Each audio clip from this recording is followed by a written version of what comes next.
much better.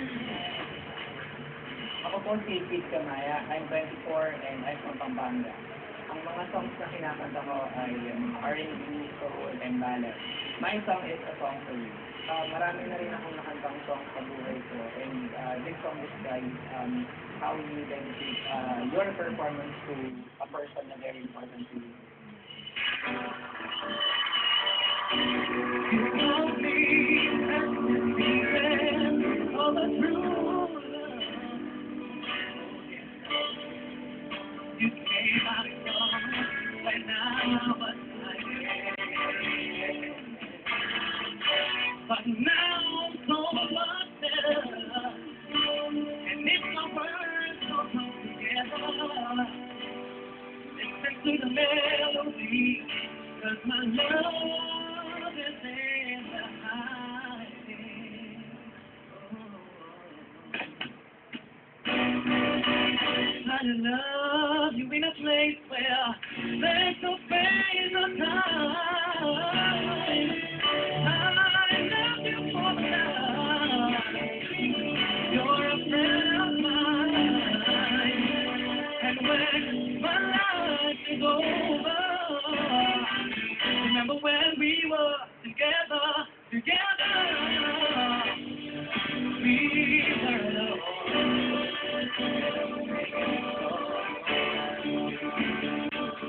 We were alone, and I'm singing this song to you.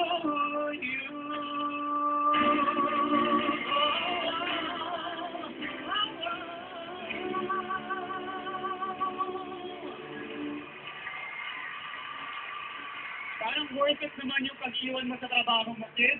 Let's see what Mr. Ogie Arcasis thinks. Alam mo, kid, you have improved so much from nung pinapalot ka namin, ano?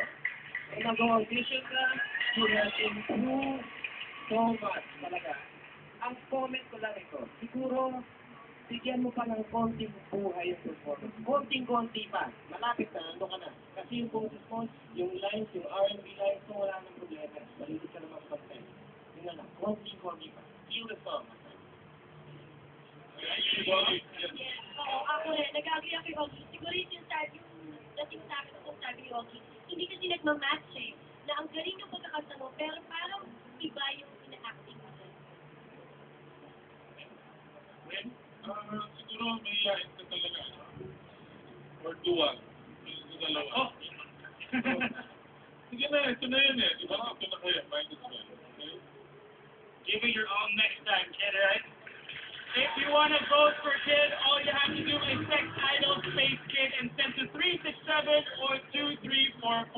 Standard voting rates apply, and you have to wait till after the show to start voting. Eto naman next natin, his Lola accompanied him all the way to the judge's room, but Lola can't be here on the stage tonight, so let's see how Daryl Sellis will do.